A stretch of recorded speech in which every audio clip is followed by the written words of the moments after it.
Dear students, welcome to video lecture series on Survey 2. Now today we are looking towards lesson number 8 from underground survey. इसके पहले के lecture में हमने देखा था कि माइन सर्वे या अंडरग्राउंड सर्वे करने के लिए हमें कुछ बेसिक ऑपरेशंस सर्वे के करने पड़ेंगे। तो जिसके लिए हमने पहले लेसन नंबर 7 में देखा था कि how surface line is transferred to the underground tunnel. Shaft के अंदर हमारी सरफेस लाइन जो ग्राउंड पे जा रही है, सर्वे लाइन, उसको हम लोग सस्पेंडेड वायर का इस्तेमाल कैसे किस प्रकार से नीचे ट्रांसफ़र कर सकते हैं। अब वो सस्पेंडेड वायर के इस्तेमाल करके जो हमने जो सर्वे लाइन ट्रांसफ़र की नीचे, तो उसके जो पॉइंट्स है वो भी बराबर एग्जैक्ट डायरेक्शन में आपका थ्योलाइट आपको रख के वो लाइन को फिर नीचे टनल के अंदर आपको एक्सटेंड करना पड़ेगा, प्रोलॉन्ग करना पड़ेगा। तो प्रोलॉन्ग करने के लिए आपका जो थ्योलाइट है वो भी एग्जैक्टली वो दोनों वायर के लोकेशन के डायरेक्शन में बराबर सेट हुआ है कि नहीं हुआ है, ये भी आपको चेक करना पड़ेगा। तो उसके लिए हमने पिछले लेक्चर में देखा कि Weisbach triangle method is use to identify that the theodolite is place exactly in the line with suspended wire और नॉट। यदि नहीं है तो वहां पे डेविएशन x हमने कैलकुलेट किया और वो x कैलकुलेट करके आपको थ्योलाइट को फिर थोड़ा सा लेफ्ट या राइट साइड में शिफ्ट करना पड़ेगा and then theodolite is set exactly in the line with the suspended wire. फिर आप जो सर्वे लाइन है उसको नीचे प्रोलॉन्ग कर सकते हो। सो ये तो हो गया हमारा एक डायरेक्शन, हमारी अपनी जो सर्वे लाइन की डायरेक्शन जो थी जमीन के ऊपर वो हमने टनल के अंदर ट्रांसफर कर दी। दूसरा इंपॉर्टेंट काम हमारा होता है वो है ट्रांसफरिंग द लेवल अंडरग्राउंड। अब हमारा ग्राउंड पे जब हम लोग लेवलिंग सर्वे करते तो हमारा बेंचमार्क का आरएल फिक्स होता है, उसके हिसाब से फिर हमारी हाइट ऑफ इंस्ट्रूमेंट डिसाइड होती, फिर इंस्ट्रूमेंट के हिसाब से लाइन ऑफ साइट को हम लोग हॉरिजॉन्टल करते बराबर, और फिर अलग अलग जगह पे लेवलिंग स्टाफ लेके उसका ऑब्जर्वेशन लेते। तो हम लोग अलग अलग ग्राउंड स्टेशन के आरएल भी निकाल सकते। तो इसी प्रकार से जो हम लोग टनल खोद रहे हैं उसमें भी जो शाफ्ट आपने खोदा तो कितने गहराई तक खोदना है वो, तो उसके लिए जो बॉटम ऑफ द शाफ्ट है, tunnel bottom of the tunnel जो है उसकी भी आरएल आपको निकालनी पड़ेगी। तो आरएल निकालने के लिए जमीन के लेवल से तो शाफ्ट के नीचे तक का जो हाइट है, वर्टिकल हाइट, ये आपको एग्जैक्टली गिननी पड़ेगी बराबर। और वो एग्जैक्टली गिनने के लिए आपको जो मेथड इस्तेमाल करना है वो मेथड अभी हम लोग यहां पर सीखने वाले हैं। So now here we will go for procedure regarding the transferring the level underground. जमीन के अंदर आपकी जो लेवल है वो कैसी ट्रांसफर करेंगे। So here you can see that the arrangement for transferring the level, arrangement for transferring the level underground through the deep shaft is shown here.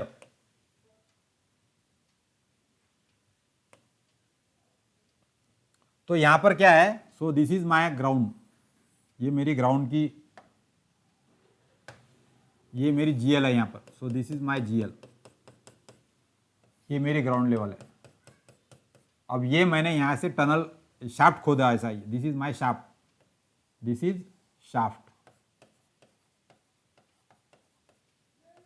अब ये शाफ्ट के अंदर फिर मैंने दोनों साइड में मेरी टनल जा रही है ऐसी, यानी इधर मुझे खुदाई करना है, इधर मुझे खुदाई करना है। सो दिस इज टनल और माइन हम लोग बोलेंगे उसको। अब ये माइन के अंदर जो भी मुझे आगे का काम करना है, अब ये माइन ऐसा जरूरी नहीं कि हॉरिजॉन्टल में जाएगी ऐसी बराबर। अब ये माइन यहां से थोड़ी नीचे भी जा सकती, फिर सीधी भी जा सकती। तो इसका जो बॉटम है माइन का, टनल का जो बॉटम है या टनल का जो टॉप है, इसकी आरएल भी मुझे पता होनी चाहिए कि मुझे यहां से जमीन से कितने गहराई पे मुझे ये टनल का टॉप चाहिए, यहां से यहां तक का, या टनल का बॉटम चाहिए, या फिर उसको मुझे नीचे झुकाना है, ऊपर लेके जाना है, सीधा करना है। ये जो चीजें है ये मुझे यहां पे डिसाइड करनी पड़ेगी। So I have to transfer the level underground. तो यहां पर आप देखेंगे a fine steel wire loaded with the weight of 5 to 15 kg इज passed over the pulley and is lower down to the shaft. तो यहां पर आपको ये जो लेवल ट्रांसफर करने के लिए हम लोग यहां पर क्या करने वाले, जैसा कि आप यहां पर देख रहे हैं, तो यहां पे मैंने 2 लकड़ी की बल्लियां ऐसी आड़े में पुट कर दी और उसके ऊपर स्टैंड लगा के यहां पर मैंने एक पुली लगाई बराबर। और ये पुली से मैंने क्या किया, एक वायर जो है ये वायर पूरा ऐसा नीचे सस्पेंड करवाया ऐसा, और इसको वेट लगा दिया 5 से 15 किलो का। सो हियर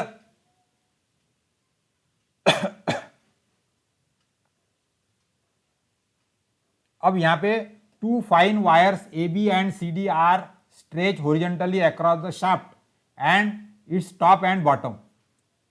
अब एक काम तो ये हो गया कि यहां से मैंने ऐसा एक वायर रोप लगा के एक 5 या 10 किलो का वजन यहां पे लटका दिया।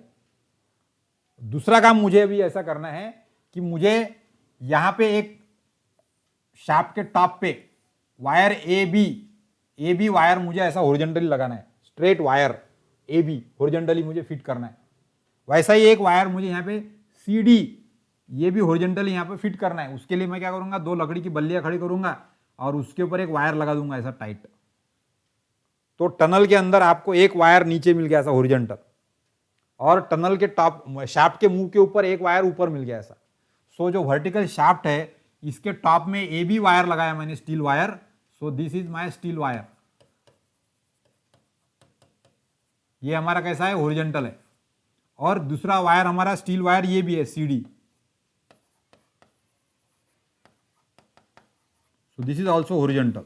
तो 2 हॉरिजॉन्टल वायर AB और CD, शाफ्ट के टॉप पे AB वायर है और शाफ्ट के बॉटम में CD वायर है। 2 वायर मैंने ऐसे लगा दिए बराबर। और यहां से पुली के रेफरेंस लेके मैंने पुली से यहां पे बराबर एक वायर सस्पेंड किया जिसको मैंने 5 से 15 किलो का वजन लटका दिया ऐसा। सो this is suspended through this pulley and the suitable mark is made against this points on the top and bottom on this wire. तो अब मुझे क्या करना है, ये जो वायर है सस्पेंडेड वाला, यहां के AB से जो वायर यहां पे क्रॉस हो रहा है, सो एट दिस क्रॉसिंग पॉइंट यहां पे मैं एक पॉइंट मार्क करूंगा वायर के ऊपर बराबर। ये वर्टिकल वायर जो है इस पे मैं AB के हिसाब से एक पॉइंट मार्क करूंगा। उसके लिए मैं एक तो टैग लगाऊंगा वहां पे, यानी एक पिन लगाएंगे वहां पे या एक नेल लगाएंगे वो रोप के ऊपर, या रोप के ऊपर कुछ तो भी टैग बांध के मार्किंग कर देंगे कि ये with respect to AB this is the one marking on the vertical suspended rope and another marking is at CD। यहां पर भी एक मार्क लगाऊंगा मैं ये वर्टिकल रोप के ऊपर। तो ये वर्टिकल रोप जो है ये मेरी ऐसी स्ट्रेट लटकी है बराबर बिकॉज ऑफ द वेट, और उसके ऊपर का जो भी टेंशन है वो भी कांस्टेंट है because of the weight. 15 kilo का जो लोड उसके ऊपर लटका है उसके हिसाब से ये स्ट्रेट वायर मेरी यहां पर बराबर लटकी है पुली के ऊपर से। अब AB और CD जो 2 वायर मैंने हॉरिजॉन्टली फिक्स किए थे टॉप शाफ्ट के टॉप में और बॉटम पे, उसके हिसाब से 2 मार्किंग मैंने यहां पर लगा दिए बराबर। अब ये मार्किंग के बाद में फिर मुझे क्या करना है, तो ये जो पुली से जो रोप है इस रोप को मुझे यहाँ पे लपेटना है। सो यहाँ पे अरेंजमेंट मेरी पुली की, और उसको हैंडल लगा के ये वायर को मैं ऐसा लपेट सकता हूँ यहाँ पे।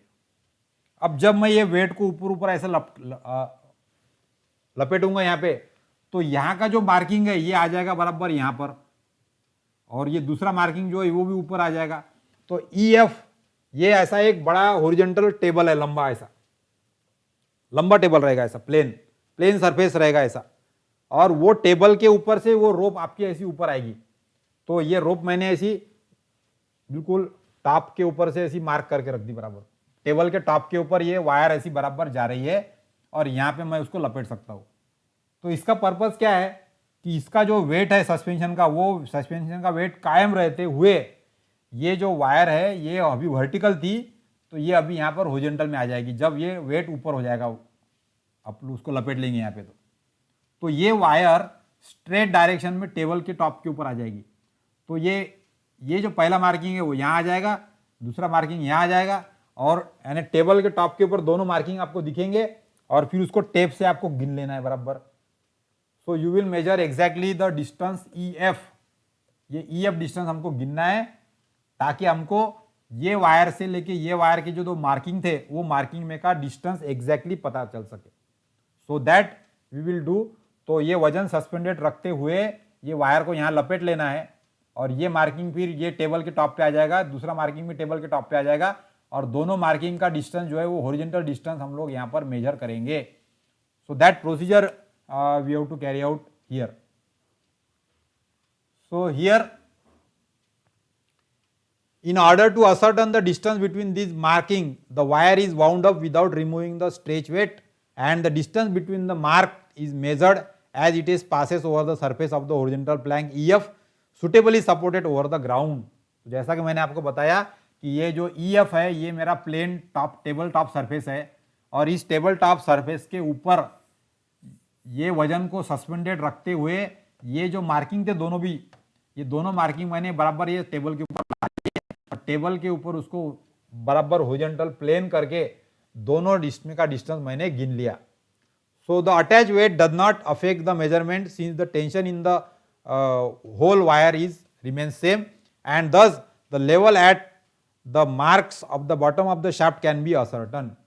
तो इसका फायदा क्या मिल गया अपने को कि ये जो बल्ली के ऊपर मार्किंग है हमारा, यहाँ से लेके तो जो टनल शाफ्ट का टॉप है, ये यहाँ से यहाँ तक का एग्जैक्ट हाइट कितनी है ये हमको यहाँ पर मिल गई, ये वाली हाइट. अब ये जो हाइट है ये हाइट एग्जैक्टली इतनी रहेगी ई एफ, जब हम उसको गिनेंगे पहले. तो वो यहाँ पर अभी थोड़ा छोटा दिखाया है, वो थोड़ा लंबा रहेगा बराबर यहाँ पे. तो ये हॉरिजॉन्टल डिस्टेंस जो है वायर का दो मार्किंग में का, एक मार्किंग यहाँ का और एक मार्किंग यहाँ का, वो गिनने से आपको ये हाइट मिलेगी, distance from the top of the shaft to the bottom marking of the shaft. अब ये हाइट यदि मिल गई तो फिर आप इसका हिसाब लगा के फिर यहाँ से ये हाइट कितनी है या यहाँ से इसका रूफ कितने हाइट पर है ये पता कर सकते. और यदि ये ग्राउंड का आरएल आपको मालूम होगा ये, तो ये ग्राउंड के आरएल में से एच माइनस किया आपने तो ये वायर की जो लोकेशन है इसका आरएल निकाल सकते. और इसके आरएल से यदि आपको ये डिस्टेंस पता रह गया ये वाला, तो ये ग्राउंड बॉटम का भी आरएल निकाल सकते हैं आप. या यहाँ से ऊपर का डिफरेंस पता है आपको तो टॉप का भी आरएल निकाल सकते हैं आप. सो हमारा पर्पज़ था कि ग्राउंड की जो लेवल है वो लेवल आपको यहाँ पे ट्रांसफ़र करती आनी चाहिए. और उसके लिए आपको क्या चाहिए, ये शाफ्ट की हाइट. शाफ्ट की हाइट एग्जैक्ट गिनने के लिए हमने ये अरेंजमेंट का इस्तेमाल किया. एक वायर को वजन के साथ में लटकाया ताकि उसमें का टेंशन कांस्टेंट रहे. उस वायर पे एक टॉप पे और एक बॉटम पे मार्किंग लगाए और फिर वो उस वायर को लपेट लिया पूरा अपने यहाँ पे. और लपेटते समय ये जो वायर है मार्किंग के साथ में वायर यहाँ पे हॉरिजॉन्टल सरफेस पे ला लिया बराबर, और हॉरिजॉन्टल सरफेस पे उसका डिस्टेंस फिर स्टील टेप से गिन लिया. तो ये जो स्टील टेप से गिना हुआ डिस्टेंस है वो डिस्टेंस आपको कौन सा मिलेगा, यहाँ से लेके तो यहाँ तक का. और ये हाइट यदि मिल गई तो इसका इस्तेमाल करके आप ये ग्राउंड के जो टनल के जो बॉटम का पॉइंट है या टनल का टॉप है उसका कंपैरिजन ये आरएल के साथ में कर सकते. And you can calculate the RL of the bottom of the top bottom of the tunnel और top of the tunnel. So in this way you are required to calculate this measure this height h of the vertical shaft, and that will help you to calculate the RL at the bottom of the tunnel or top of the tunnel. तो ये procedure हमको यहाँ पे levelling transferring the level underground के लिए करना होता है. So now in this way if we carry out that RL, तो आपको फिर टनल के अंदर RL की वैल्यू आपको मिल जाएगी. तो जो भी आपके अंदर टनलिंग का काम करेंगे आप, तो उसके अंदर फिर आपको अलग अलग हाइट या एलिवेशन के ऑब्जर्वेशन लेने पड़ेंगे. तो जैसा कि यदि आप यहाँ पर देख रहे हो, सो यहाँ पर ये हमारी है tunnel. So this is one of the tunnel. So this is the top of the tunnel और ये बॉटम है आपका. खदान जो है आपकी माइन जो है उसकी माइन का बॉटम और माइन का टॉप है यहाँ पे. अब यहाँ पे मैंने क्या किया कि मेरा जो स्टेशन है वो मैंने रूफ पे ले लिया यहाँ पे. So my station is at the top और यहाँ से मैंने सस्पेंडेड थियोडलाइट सस्पेंड किया. तो यहाँ से मेरा थियोडलाइट यहाँ पर है. सो ये हो जाएगी मेरी height of instrument. In this case roof से लेके तो थियोडलाइट तक की दूरी ये मेरी हाइट ऑफ इंस्ट्रूमेंट हो जाएगी. अब यहाँ पे मैं यदि थियोडलाइट को लाइन ऑफ कॉलिमेशन हॉरिजॉन्टल रखता हूँ तो मेरी ये हॉरिजॉन्टल लाइन ऑफ कॉलिमेशन हो जाएगी. और इसके हिसाब से मैं यदि यहाँ से ये टॉप का पॉइंट है, यहाँ से मैं यदि एक लाइन सस्पेंड करता हूँ तो ये होगी मेरी सस्पेंडेड लाइन और उसके ऊपर मैं फिर मेरा एंगल लेता हूँ ऐसा horizontal. So this angle I will measure. तो मुझे ये अल्फा एंगल मिल जाएगा थियोडलाइट से. और ये डिस्टेंस मैं यहाँ से मेजर कर सकता हूँ. यदि यहाँ से मैंने ये गिन लिया तो ये हो जाएगा मेरा हाइट ऑफ द पॉइंट यहाँ से यहाँ तक की. This height of the point I will get. और अल्फा यदि आपको मालूम है तो आप वर्टिकल डिस्टेंस भी निकाल सकते हो लाइन ऑफ साइड से लेके तो यहाँ तक का. और ये वर्टिकल हाइट मालूम है आपको, हाइट ऑफ द पॉइंट मालूम है. तो ये वाला जो पॉइंट है और ये वाला जो पॉइंट है इसमें का डिफरेंस कितना है एलिवेशन का, ये भी आप निकाल सकते हो। सो RL ऑफ दिस पॉइंट, ये यदि आपको पता चल गया तो माइनस आपको करना पड़ेगा हाइट ऑफ इंस्ट्रूमेंट, तो ये लाइन ऑफ साइट आ गई। So here RL of this point B ये निकालना है और A आपको मालूम है। सो हम लोग फार्मूला क्या लिख सकते हैं यहाँ पे, सो RL ऑफ B, ये रूफ का जो पॉइंट है RL, इसका RL निकालना है और आपको RL मालूम है यहाँ का पॉइंट का। सो RL ऑफ A, उसमें से नीचे सस्पेंड किया हमने थियोडलाइट, तो हाइट ऑफ इंस्ट्रूमेंट हमने क्या हो जाएगी माइनस हाइट ऑफ इंस्ट्रूमेंट ये वाली। तो आपके ये लेवल पे आ गए। अब this is my line of site. अब ये लाइन ऑफ साइट में मुझे वर्टिकल डिस्टेंस हाइट ऐड करना पड़ेगा। So I will add here plus vertical distance V, और फिर वहां से यहां तक का जो रीडिंग आया आपका horizontal point height of the point, यानी लेवलिंग स्टाफ से जो रीडिंग आ गया वो इतना है आपका। ये जो रीडिंग है वो रीडिंग आपको क्या करना पड़ेगा, फिर से यहां पे आपको प्लस करना पड़ेगा। So plus V plus height of the point, यानी रीडिंग प्लस करना पड़ेगा। तो ऐसा जब करेंगे तो आपको इसका RL मिलेगा, RL of the point B। तो आपने टनल के अंदर स्लोपिंग टनल है आपका, तो अपवर्ड जा रहा है कि टनल डाउनवर्ड जा रहा है, इसका अंदाज आपको लेना पड़ेगा। आपके हाइट ऑफ इंस्ट्रूमेंट सस्पेंडेड है कि वर्टिकल ट्राइपॉड पे रखा है आपने, वो आपको पता करना पड़ेगा। फिर यहाँ पे स्लोपिंग डिस्टेंस आप गिन रहे हैं तो वर्टिकल एंगल अल्फा ये भी आपको गिनना पड़ेगा। अल्फा यदि पता चल गया और स्लोपिंग डिस्टेंस मालूम है तो आप साइन कंपोनेंट लेके वर्टिकल हाइट निकाल सकते लाइन ऑफ कॉलिमेशन और ऑब्जर्वेशन के पॉइंट से। और यहाँ से फिर रीडिंग कितना आ गया आपका स्टाफ के ऊपर, लेवलिंग स्टाफ के ऊपर, वो रीडिंग भी निकाल सकते हैं आप, that is height of the point. अब ये यदि डाटा पता चल गया, so we are interested to calculate H। H is the difference between the point A and B। A से B पॉइंट कितना ऊपर है ये निकालना है। सो difference in A and B ये निकालना है, तो मुझे क्या करना पड़ेगा, RL of A minus RL of B। तो RL ऑफ A आपको मालूम रहेगा पहले से, क्योंकि इसका RL आपने लेवल ट्रांसफर करने के बाद में आप निकाल सकते हैं रूफ के RL, और वहां से फिर हाइट ऑफ इंस्ट्रूमेंट, फिर वर्टिकल डिस्टेंस और हाइट ऑफ द पॉइंट, इसको करके RL ऑफ B निकाल सकते। और RL ऑफ द B निकाला तो RL of the A minus RL of the B, so difference between A and B you can calculate. So that is possible. Similarly यदि हमने ये इंस्ट्रूमेंट आपका bottom पे रखा, टनल के बॉटम पे, तो टनल के बॉटम पे रखेंगे तो सो this is my instrument station A, ये मेरा इंस्ट्रूमेंट स्टेशन है यहाँ पर A। अब यहाँ से मैंने ट्यूबलाइट ऊपर देख रहा हूँ मैं यहाँ पे, और मेरा दूसरा पॉइंट है रूफ के ऊपर B point is at the roof और A point is at the bottom. अब यहाँ से मैंने सस्पेंड किया स्टाफ को, और स्टाफ के ऊपर ये स्लोपिंग डिस्टेंस मैंने गिन लिया, तो मुझे वर्टिकल एंगल अल्फा भी गिनना पड़ेगा और स्लोपिंग डिस्टेंस भी मिलेगा मुझे। तो यहाँ से ये हो गया मेरा रीडिंग, यानी रीडिंग बोले तो हाइट ऑफ द पॉइंट, और ये मेजर डिस्टेंस और अल्फा यदि मालूम है तो मैं वर्टिकल हाइट भी निकाल सकता हूँ V। और अब मुझे ये पॉइंट से लेके B पॉइंट, इसमें का RL का डिफरेंस निकालना है, तो उसके लिए भी मुझे इसी प्रकार से प्रोसीजर करना पड़ेगा। So you can see here that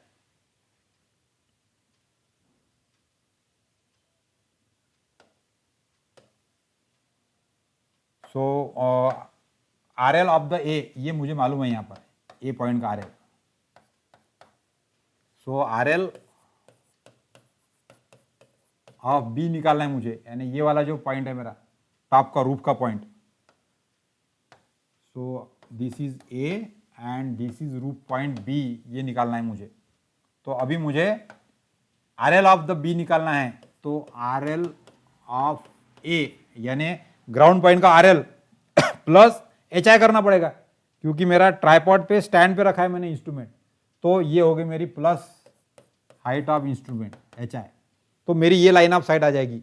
अब ये लाइन ऑफ साइट के हिसाब से मुझे फिर वर्टिकल हाइट ऐड करना पड़ेगा, so plus V।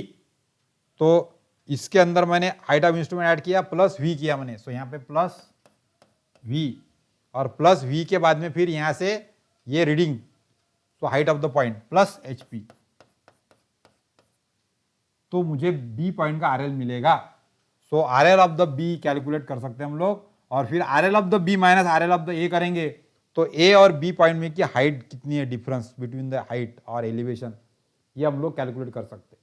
So this type of calculations are required in the underground survey. और दो इंपॉर्टेंट प्रोसीजर हमको करना है, पहला तो transferring the surface line down to the shaft, and दूसरा है transferring the level underground. So with this we can conduct the underground survey for various purpose. So when हम लोग ये जब यूज कर रहे हैं, so there are different types of instrument we are using, which is mining transit as shown here. So this is the mining, इसको यहाँ पर एक टेलीस्कोप के साथ में दूसरा टेलीस्कोप और भी लगा है, यहाँ पे auxiliary telescope is there, so that is also use in the mining. अब यहाँ पे ऑक्सिलरी टेलीस्कोप इसके बाजू में लगा है, और यहाँ पर देखेंगे आप तो ऑक्सिलरी टेलीस्कोप इसके ऊपर लगा है। So for the different purpose we can use this type of auxiliary telescope transit, this is called as, particularly called as mining transit, हम लोग इसको बोलते हैं। Then another is suspended theodolite. अब जब थियोडलाइट हमारा ट्राइपॉड पे लगाते हैं हम लोग, तो यहाँ पे हमारे पॉइंट रूफ के होंगे, रूफ पे हमारे पॉइंट होंगे, क्योंकि नीचे में तो आने जाने के लिए और घूमने के लिए जगह कम होती है टनल के अंदर। सो रूफ के ऊपर, ग्राउंड के ऊपर, टनल के अंदर हम लोग नीचे हमारे पॉइंट्स नहीं लेते। सो रूफ के पे यदि पॉइंट होंगे तो आपको इस प्रकार से सस्पेंडेड, यानी ऊपर में हुक लगा के उसके ऊपर थियोडलाइट आपका टंगा रहेगा। So this type of suspended theodolite we have to use for that underground survey, and this type of compass is use. अब यहाँ पे जनरली हमारी स्लोपिंग स्लाइड होती है, तो जो आपकी स्लोपिंग टनल है, अंदर में नीचे जा रही है ऐसी या ऊपर जा रही, तो उसका स्लोप गिनने के लिए आपको एट ए टाइम आप लोग इस प्रकार से जो वायर है, तिरछी वायर ही सस्पेंड करके उसके ऊपर कंपास लगा सकते हैं, और ये जो सस्पेंडेड लाइन, वायर लाइन है, उसका बेयरिंग भी गिन सकते हैं। और एट द सेम टाइम यहाँ पे यदि क्लिनोमीटर अटैच है उसको, तो क्लिनोमीटर से आप वर्टिकल एंगल भी निकाल सकते हैं। So this type of special instrument, mining compass, that is use, और this type of mining compass along with the clinometer. तो ये रोप है आपकी सस्पेंडेड वाली यहाँ पर। So this is our suspended rope, और इसके ऊपर आपने क्लिनोमीटर लगा दिया, तो ये क्लिनोमीटर पे यहाँ पे 0 का मार्किंग होता है, और ये आपका प्लम बॉब है, तो ये एंगल कितना है ये आपको यहाँ पर मिलेगा बराबर क्लिनोमीटर पे। So angle with respect to horizontal, that also we can measure with the help of clinometer, and which is attached with the compass. So bearing of the suspended survey line and the vertical angle of that line, that also we can measure, and these type of special instruments are used for underground survey. Then चूंकि हमारे पास में जगह कम होती है, तो यहाँ पे हम लोग इस टाइप के पॉकेट इंस्ट्रूमेंट्स, जिसके अंदर कंपास या लेवल इनबिल्ट हो, इस प्रकार के पॉकेट इंस्ट्रूमेंट भी also we are using for underground survey. Then this type of mountain compass, अब ये यहाँ पे थियोडलाइट और कंपास दोनों एक साथ में है यहाँ पर, और लेवलिंग का काम भी आप लोग इससे कर सकते हैं।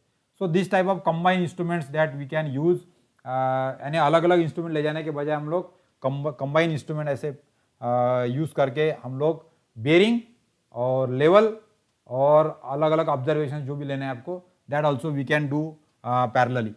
So these type of special instruments are used in this. So in this lesson we have seen the procedure of transferring the level underground, and there are some few special instruments that we use for the underground survey. So that's all about the underground survey here with this lesson number 8.